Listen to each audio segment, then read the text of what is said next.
The Detroit Pistons get a great win against the Washington Wizards and now find themselves one game away from being at 500. How well did they play in this game? And what's some rotation questions that we now have moving forward? We'll talk about that in today's episode of the Locked On Pistons podcast. Let's go.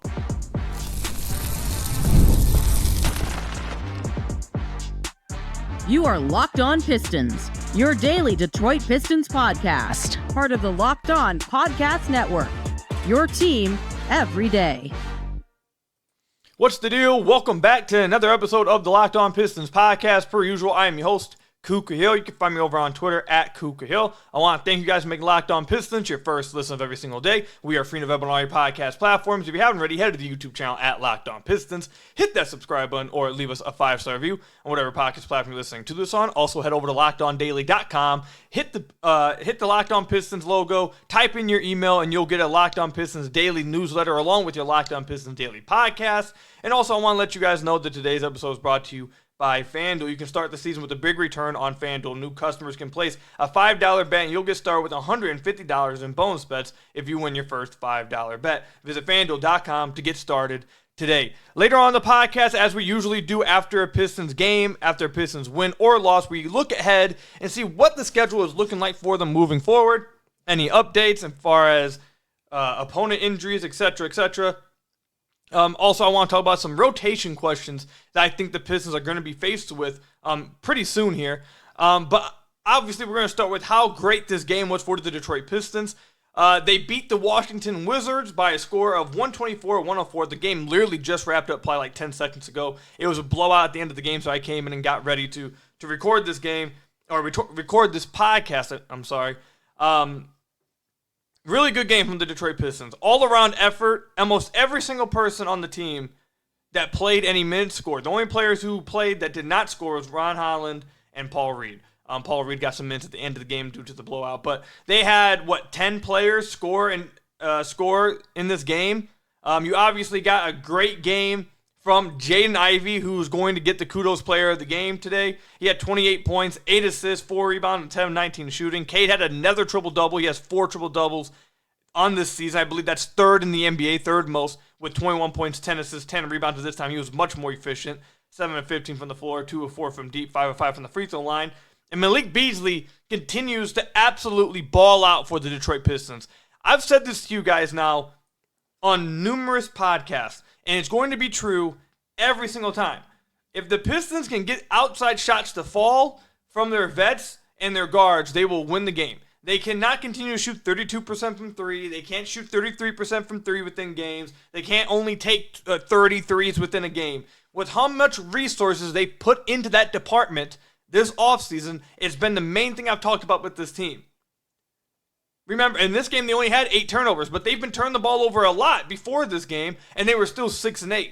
I've maintained that, yes, the turnovers you need to clean up, and obviously that plays a big part in why they have lost some games that maybe they feel like they should win.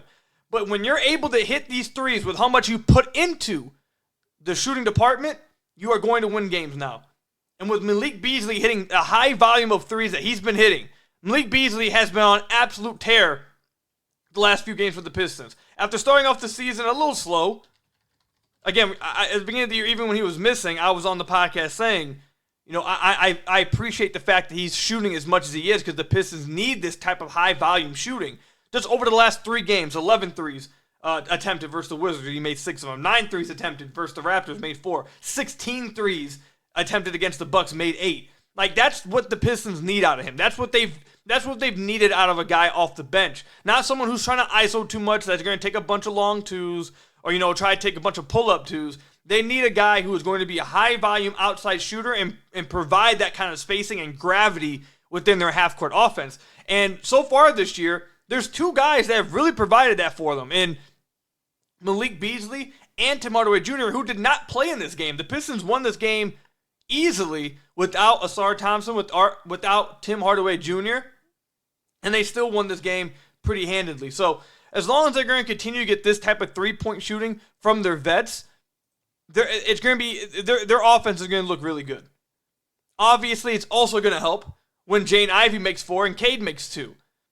So between just those three guys, you have 12 threes made, but you got made 3 from Tobias. Even though I'd like to see Tobias make a little more threes, he continues to struggle a little bit. I don't think Tobias has really got into the groove this season. He's not, I wouldn't say he's playing very well. You got 2 threes out of Simone. You got 3 out of Isaiah Stewart. I liked seeing that from him. The Pistons have to continue to hit a high clip of the threes, and they made 17 tonight. Shot 44% from deep in this game. But another reason, I mentioned it earlier, that the reason why they won this game, another reason, is they kept the turnovers to a minimum. Jaden Ivey had 3 turnovers. Cade had 2. And that right there, I think, there's 2 things. When you look at the Pistons' turnovers, there's 2 things that have to happen. One, Cade and Ivey, you want them to be hovering between 3 and 4 turnovers. If you can have 0 turnovers in a game, obviously that would be perfect, but that's not realistic. With guys like them, high usage guards who run your offense, you are going to turn the ball over. You just like it to be somewhere between 3 and 4 turnovers. You don't want it to be 6+, 7+. At the occasional 5 turnover game, it happens. But you want it to be between 3 and 4. You can live with that. And in this game, you had 3 turnovers from Ivey and 2 from Cade. You absolutely 100% take that. They had 18 assists combined between the two, 5 turnovers. It's just a little over a 3-to-1 assist to turnover ratio. 100% you take that. But the other thing that I think is a big deal, in the games where the Pistons have a ton of turnovers, very low usage guys are turning the ball over a lot as well. Obviously, Cade has turned the ball over a lot. Jaden Ivey has had games where he's turned the ball over a lot. But you can somewhat not give a pass, but you can live with your high usage guards having high turnovers. Low usage guys who are not being asked to create for others and playmaking, all that, them having 2+ turnovers, that will kill you. You can't have that happening. And aside from Cade and Ivey having 5 turnovers combined, you only had 3 from the rest of the team. You had 1 from Wendell Moore Jr., you had 1 from Ron Holland, and then you just had 1 from Jalen Duren. That is exactly how they want it to be. If there's going to be guys with high turnovers, it better be Cade and Ivey. It better not be one of your low usage catch and shoot players that are trying to do too much. It better not. That cannot be the case, or that's the kind of thing that will kill you. And it didn't kill them, obviously, in this game against the Washington Wizards. So, fantastic team win. Cade, look, I tweeted this out earlier. Cade is this year making more winning plays and making a bigger impact on winning than he has at any other point of his career. He's legitimately locked in on defense. He had 5 steals tonight, 1 block. So he had 21 points, 10 assists, 10 rebounds, 5 steals, and a block. He has been engaged on that end, and been not just engaged, but a playmaker on that end. He's been a defensive playmaker, active in the passing lanes, active as a weak side rim protector. He is making plays on the defensive end and also creating everything for the Pistons offensively. His scoring efficiency has been a little up and down. It's been down a little bit, I would say, since the back spasm started up. But I think most people kind of expect that to revert back to where you expect it to be, especially with how he's shooting on some pull-up threes, how he's shooting in certain areas on the floor. He's improved. He's not really going to his mid-range. I expect him to get back to his mid-range where he's really, that's his bread and butter. He just hasn't been taking those. He's been trying to take more layups and more threes, which I understand, try and create that shot diet. But when you're a player like Cade, your best players who are great at mid-range should not just get rid of it. So, my overall point is his scoring efficiency has been a lot high and low, but people are missing the forest for the trees with Cade. He's impacting winning on both ends of the floor. This is some of the best basketball he's played in his career. And then Jaden Ivey looks absolutely fantastic this year. Absolutely fantastic. He's doing an absolutely tremendous job. Again, the question coming into this year was, can Cade and Ivey coexist? And not only are they coexisting, they are thriving on the court together. They are thriving. Jaden Ivey, when he's attacking a rotating defense, a tilted defense, is damn near unstoppable. Is almost unstoppable. The type of gravity that Cade's creating or he has within the half-court offense, as soon as he gets the ball to Jaden Ivey's coming off a screen, or Jaden Ivey attacking a closeout, or Jaden Ivey attacking in transition when guys are backpedaling. He's just extremely hard to guard, and he's doing a great job at thriving in that area. He's also hitting a good percentage of his outside shots. Cade and Ivey, both are hitting good on their threes. Remember last offseason, one of the reasons why, and we're going to get the answer soon, one of the reasons why I thought that maybe Ausar Thompson could work with Jalen Duren, because I expected both Cade and Ivey to shoot well from beyond the arc. Didn't happen so much last year. This year, it's absolutely happening, and maybe just a year late. But Cade's playing great. Jaden Ivey is playing the best basketball of his career, no question. He's also, I would say, doing a decent job as a playmaker. He had 8 assists tonight. when they put him in scenario, I like this, by the way. I'm going to mention this too in a little bit in the next segment. But when you ask Jaden Ivey to carry the load as the sole playmaker on the floor, that's when he runs into some issues. However, like we're going to talk about in just a second, when he's playing with Cade, he's absolutely phenomenal. When he has multiple ball handlers, he's a great secondary playmaker. And I guess this would be a great way to lead us into the next segment. When JB Bickerstaff, I should say, is finding a way to have multiple ball handlers on the floor, even with Jaden Ivey and Cade off the floor, one of them off the floor, and it's really helping the two, which is going to lead to some rotation questions that he's going to have to answer, JB, that is, when guys get healthy, and we're going to talk about that when we get back. This episode is brought to you by BetterHelp. Give online therapy a try at BetterHelp.com/LockedOnNBA and get on your way to being your best self. This month is all about gratitude. Along with the person I just shouted out, there's another person we don't get to thank enough, ourselves. It's something hard to remind ourselves that we are always trying our best to make sense of everything in this crazy world, and that is definitely not easy. Here's a reminder to send some thanks to people in your life and also give yourself a pat on the back every once in a while. If you're thinking of starting therapy, give BetterHelp a try. It's entirely online, designed to be convenient, flexible, and suited to your schedule. Just fill out a brief questionnaire to get matched with a licensed therapist and switch therapists at any time for no additional charge. Just like that, all online, designed again to be convenient, flexible, and suited to your schedule. Let the gratitude flow with BetterHelp. Visit BetterHelp.com/LockedOnNBA today to get 10% off your first month. That's BetterHelp, HELP.com/LockedOnNBA to get 10% off your first month with BetterHelp. So I want to thank you guys again for being Locked On Pistons, your first listen of every single day. We are free and available on all your podcast platforms. If you haven't already, head to the YouTube channel at Locked On Pistons. Hit that subscribe button or leave us a 5-star review on whatever podcast platform you're listening to this on. That's another great way to support the podcast. So JB Bickerstaff has started doing something over the last 2.5 games, which I think has been is one way to solve this issue that the Pistons have been having, which is the issue of when one of Cade or Ivey leave the floor, they are struggling because they only have one playmaker, one ball handler, one creator on the floor. Over the last few games, he has given some minutes to Marcus Sasser. And I would say that has helped the Pistons. I thought he played really well, obviously, against the Milwaukee Bucks. I thought he played well against the Toronto Raptors. And he played well again, I would say, tonight in his minimal minutes against the Washington Wizards. Now, I do question whether he would get as many minutes as he did if Cade wasn't in early foul trouble like he was, but we'll see how that plays out. However, the Pistons, I think JB, with his actions, has kind of, agreed or shown that he realizes that this is a problem, that the Pistons need another ball handler on the floor when one of the Cade or Ivey come off the floor. Because when everything's just focused on them, it's incredibly difficult to create within the half court. Defenses double team them, they trap them, and then no one else can really make them pay. It's tough. So I think that's going to lead to a lot of questions when Ausar Thompson, when Tim Hardaway Jr. come back and are healthy. Who's going to be in the rotation? Who's not going to be in the rotation? And I want to start it off with we'll answer those questions. I'm going to give you guys my prediction, but I want to start with this because this is going to be a little bit of a hot take I have. I think that the Detroit Pistons need to, and again, this is a bit of a hot take. I realize this. I think the Pistons should either find a way to get rotation minutes for Marcus Sasser or trade him.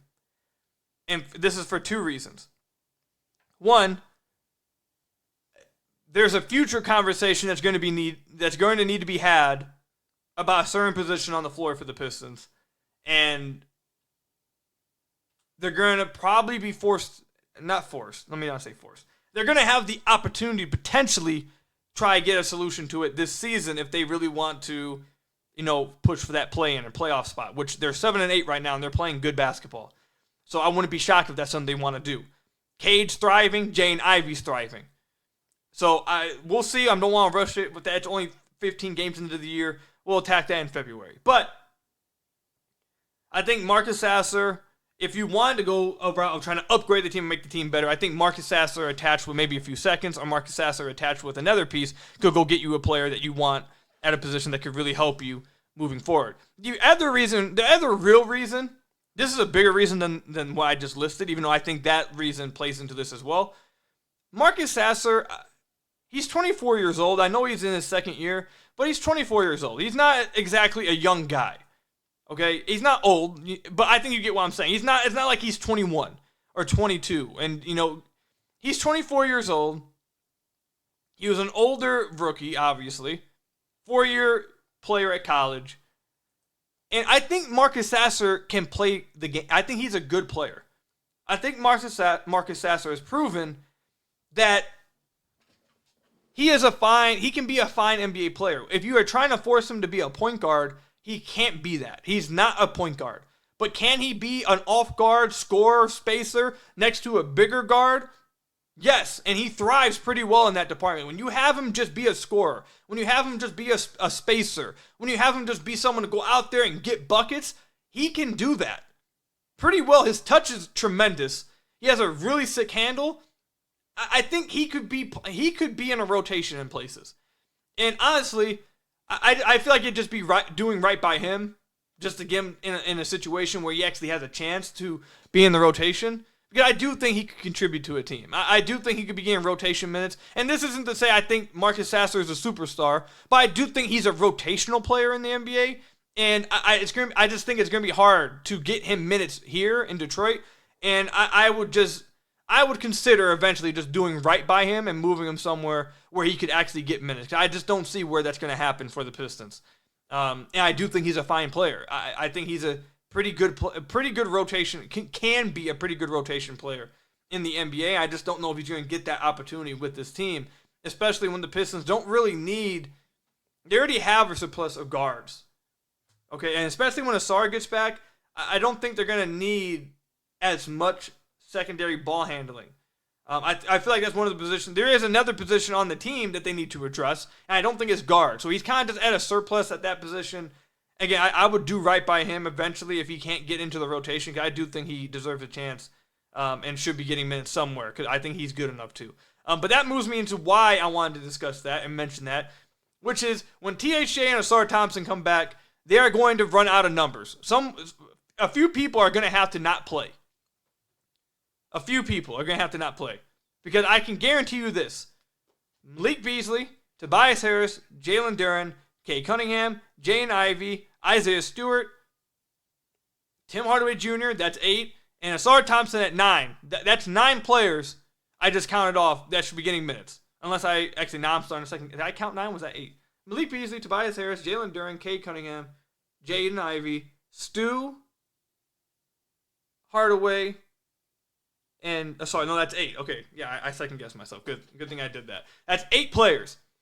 After that, we have seen that JB, I've told you guys this now multiple times over the last few years. You talk with people who went and followed him at other coaching spots.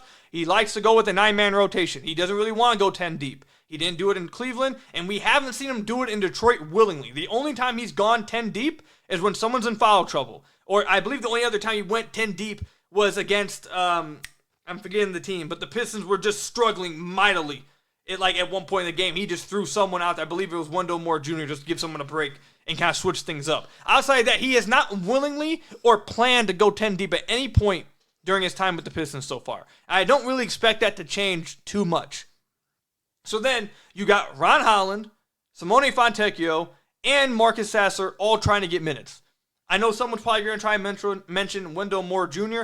I don't think he's in consideration to get minutes once guys get back to healthy. I think he's been fine, but I think he has proven he's one of those guys that you're like, okay, he's played well when he's been given minutes over the last few games. He's one of those, end of bench guys that if he's forced into minutes you feel good about, but you're not trying to get him rotation minutes. That right there is the type of depth that people be talking about. Ones that you're not trying to trade them for value, but if they have to play, you're cool with it. That right there, I think that's where his role is. So I don't think he's going to be challenging for minutes legit when everyone's healthy. The real guys I think that are going to be wanting minutes and competing for minutes is Sasser, Holland, and Simone Fontecchio once everyone gets back. And figuring out how JB goes about that is going to be incredibly interesting. Before the year, I would have thought there's no way possible that Simone Fontecchio is not in the rotation. But he has not played well this year. There's no other way around saying it. He has not played well at all this year. I don't think he hit 2 threes tonight. I still don't think he looked very good tonight. He doesn't look comfortable. He looks kind of lost within the offense. He's dribbling way too much within the offense. I just feel like they don't really, either he doesn't know where to really fit within the half-court offense. His teammates maybe don't know how to get him into his spots. Maybe the coaching staff doesn't really know exactly how to use him. He also hasn't been great defensively. So Simone, someone I was extremely high on last year in his 16 games with the Pistons. He averaged 15 points a game on 43% shooting from deep. I thought he was fantastic last year. He has really, really struggled to start this year. Really struggled. So I would not be shocked if JB eventually said, you know what, Ausar is back, THJ is back, and we want to give minutes to Ron. So Simone, sorry, you're not going to be in the rotation. I could see that. Do I think it's likely? I still think Simone's spacing will get him the minutes over a Ron Holland, because it's going to be tough to play both Ausar and Ron in the rotation without having multiple spacers everywhere else. So I think that's going to be tough. So Simone, but I do think Simone is at risk of losing his rotation spot. Do you sit Ron Holland? Does Ron Holland get minutes? He's had a few flashy games, has had some good moments. Are those moments and wanting to get him live reps enough for to sit a Simone Fontecchio, to sit a Marcus Sasser and play him and Ausar Thompson together? Is that worthy enough? I don't think so. It's going to be tough for me to make that decision. I would say no. Ron Holland shooting 11% from deep. We all know how much Ausar struggled from deep. I think it's incredibly hard to have guys who are both shooting around that percentage in your rotation at the wing. I think that's just, look, and that's not saying Ron won't develop a shot. It's not to say Ausar won't develop a shot. But that's incredibly, I just don't see how you do that. I think that's going to be tough to do. You can't have two guys shooting that percentage on the floor. It's just, can't do it. It's going to be tough. And then does Marcus Sasser keep his minutes? Because one of the things, like I mentioned earlier, that Sasser has provided is that when Cade or Ivey leave the floor, Sasser's on the floor with them, and now you have two people at the top of the key, usually, that can break someone down and attack a defense and kind of create, which has really helped, I think, Jaden Ivey and Cade. Now, does it have to be Sasser when Ausar gets back? No, I think Ausar can do some of that. That's something I've talked about all offseason. I want to see from Ausar. But Sasser, I think, has played fine in those minutes. And obviously, he's a better shooter than Ausar. I'm not thinking that he's going to take Ausar's minutes, but does Sasser make a push for those minutes at that 9th spot? And then even, let's just say that JB does go 10 deep. Even though every other point of his career is pointed against going 10 deep. In all of his actions so far this season with the Detroit Pistons, he does not initially want to go 10 deep. He usually only does it when someone gets into foul trouble. It's the only time we've seen that happen with Paul Reed or Sasser. One of those guys will come in because Cade gets 2 or Jaden Ivey gets 2 or Duran gets a quick 2. That's the only time we've seen it. If he does go 10 deep, you are still, keeping one of those guys out the rotation. So who is it going to be? What the rotation going to look like when THJ and Ausar come back? Who's going to be in the starting lineup? Because Malik Beasley has been absolutely dominating in his role since coming into the starting lineup with THJ out. So you take Malik Beasley out and put THJ back in? Do you let Malik continue to play with Cade and Ivey and flourish like he is and just bring THJ off the bench? How is that all going to work? There's a lot of questions that JB is going to have to answer regarding his rotation once guys get back healthy, but this is a good problem to have. This is a good problem to have where there's potentially a lot of guys to be played and a lot of guys playing well in other absences. So it's a good problem to have. You want to answer it correctly. You want to get the right answer, but this is a problem that you'd rather have rather than not having enough guys that are good enough to play. So we'll see what he decides to do. The Pistons are going to be playing. I'm recording this right after their win, so by the time you guys listen to this, it's probably going to be Monday. But second of a back-to-back against Chicago, I believe. Let me make sure I double-check that. I'm doing that based off memory. I believe I looked at their schedule earlier. Yeah, Chicago, back end of a back-to-back tonight. Don't think Ausar is going to be playing in this game, but could he come back against the Hornets on Thursday after a few days of rest for everyone else? Maybe. When that happens, what's the rotation going to look like? I'm really interested to see that. Let me know what you guys think. Comment section down below or over on Twitter at Kuka Hill. What's the rotation going to look like? And would you guys consider in the future moving Marcus Sasser if he's not able to get a consistent rotation spot with the Detroit Pistons just to do right by him and try to use him in maybe a few seconds to go address another position on the team that the Pistons are really, I think is a potential spot of improvement. But we're not going to discuss that now because there's a lot of positives going on with the Pistons, and they're playing really well. So we're going to leave that to the side. But let me know what you guys think. When we come back, I want to look ahead for the Detroit Pistons, who are 7-8, playing well. What's their schedule looking like, and how soon should we expect them to get or potentially get above 500?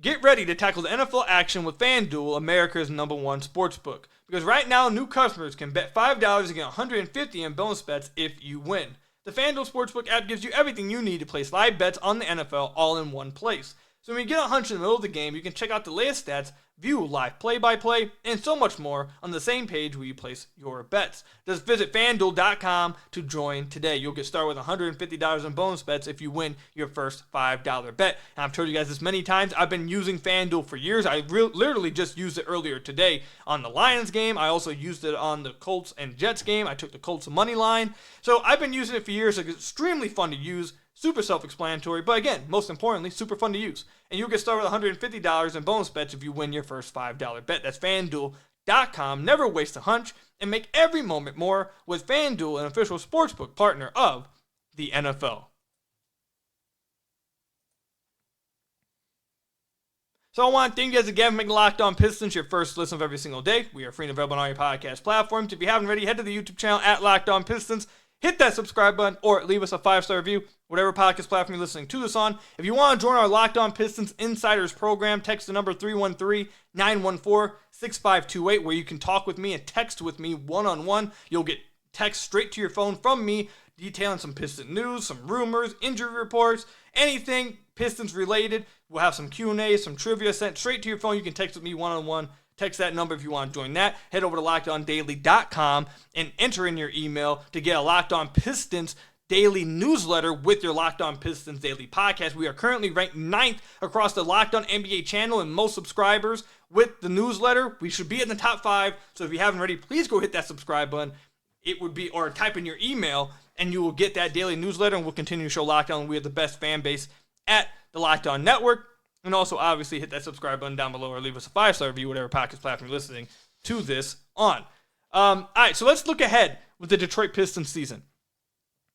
Actually, you know what? Before we look ahead, let's stay in the now. Let me say something about the now. The Pistons are playing good basketball, everybody. I think this is about as good as any fan could have predicted. All of you out there who are positive before the season and very excited, you guys should be feeling absolutely fantastic. This team has 7 wins. I saw the other day that they didn't get their 4th win until like January last year. They already have 7. The only teams in the Eastern Conference with more wins than the Detroit Pistons, as of right now when I'm recording this, is Orlando, Boston, and Cleveland. 3 teams. Only 3 teams have more wins than the Detroit Pistons as I'm recording this. It's 8:40. As I'm recording this, than the Detroit Pistons. That is fantastic. This team is playing good basketball. This team is playing I felt like, way over their heads defensively. The personnel, I don't think anyone thinks the personnel on this team defensively is really that great. But JB Bickerstaff is absolutely getting the most out of them on the defensive end of the floor. Absolutely getting the most out of them on the defensive end of the floor. He's getting buy-in from Cade. I think Cade, playing as well he has defensively, getting that buy-in from him, I think it's having a big impact. Stu has been tremendous. And even some of the other guys who aren't great defensively, you're at least getting effort. You're getting buy-in. And that has the Pistons around middle of the pack defensively in regards to defensive rating. They're playing really well. I believe before this game, I'm trying to pull it up, but my PC is losing its mind. But I believe before this game, the Detroit Pistons were top 12 defensive rating. Either way, JB is getting the absolute most of them defensively. And their offense, this is an offensive crafted roster, which means they're eventually going to figure it out and be a good offense. They have too much talent offensively. They have too much shooting that's been proven in the NBA for them to consistently be in the bottom third when it comes to shooting from beyond the arc. When it comes to offensive rating, being in the bottom third. They're not going to continue to be that. actually entering after this game against the Washington Wizards, the Detroit Pistons are 8th in the NBA in defensive rating. 8th! They have a net rating of 0 or minus 0.3, which would put them at the 14th, right in the middle across the NBA. Everyone should be excited and extremely happy with how the Pistons have played. Have they lost some games they should have won? Sure. Have they won a game that maybe they shouldn't have won? That people didn't think they'd win? Yeah. I think they maybe have won 2 of those before the year. If you would have said, do the Pistons win this one or not? I think there's been a few of those that maybe they won that people maybe didn't think they could win. And they have.